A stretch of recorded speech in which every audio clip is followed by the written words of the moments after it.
High friends, welcome back to my channel. तर मी आज तुमच्यासोबत नाचणीच्या लाडूची रेसिपी शेअर करत आहे। तर मी पाव किलो पीठ घेतलं होतं नाचणीचं। तर मी कढईमध्ये 2 चमचा तूप टाकलं आणि हे जे पीठ आहे पाव किलो ते त्याच्यामध्ये टाकलं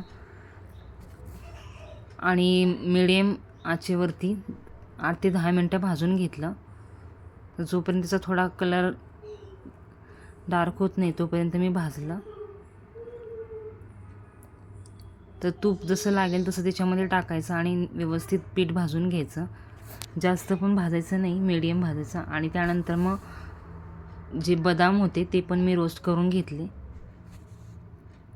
आणि एका भांड्यामध्ये काढून घेतले। त्यानंतर हे पंपकिन सीड्स आहेत ते पण भाजून घेतलं। त्यानंतर 1 वाटी तीळ घेतले होते तर ते पण भाजले ब्राऊन होईपर्यंत।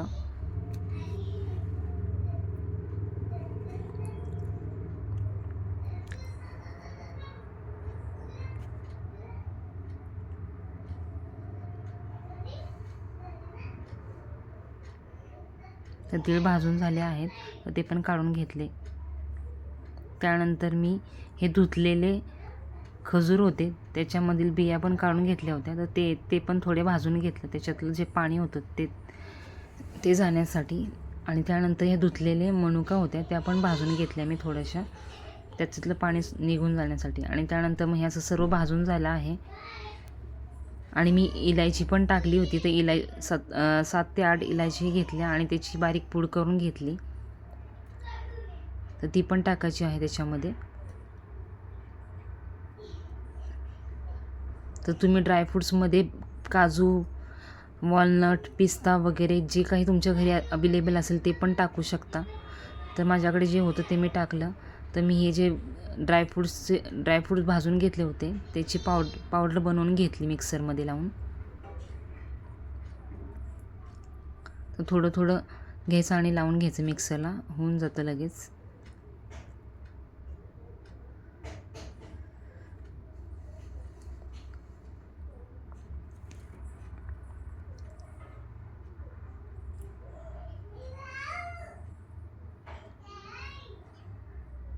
नाचणी जरा उष्ण असते तर तुम्ही थंडीमध्ये याचे लाडू बनवले तर तुमच्या शरीरासाठी ते खूप चांगले असतात आणि ते 10 ते 15 दिवस टिकतात।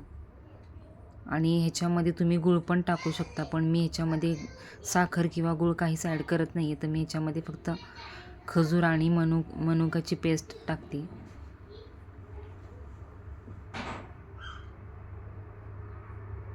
ते खजूर आणि मनुका बारीक होताना थोडा टाईम लागतो, बाकी सर्व लगेच बारीक होऊन जातं।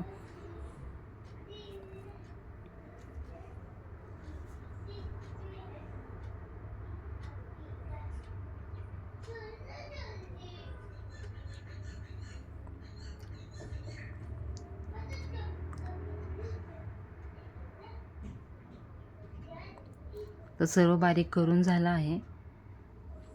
आता हे सर्व एकत्र मिक्स करून घ्यायचं। तर मी हाताने मिक्स करत आहे आणि त्यानंतर मग हे सर्व जे मिश्रण आहे ते थोडं थोडं मिक्सरमध्ये लावून मिक्स करून घ्यायचं। तर मिक्सरमध्ये लावलं की व्यवस्थित अजून मिक्स होतं। तर मी थोडं थोडं घेत आहे आणि लावत आहे मिक्सरला आणि त्याच्यामध्ये मी वेलची पूड पण टाकली आहे।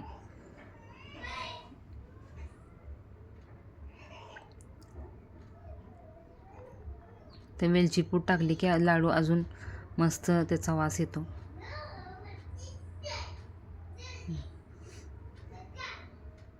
तर असे हे लाडू व्यवस्थित बनून जातात।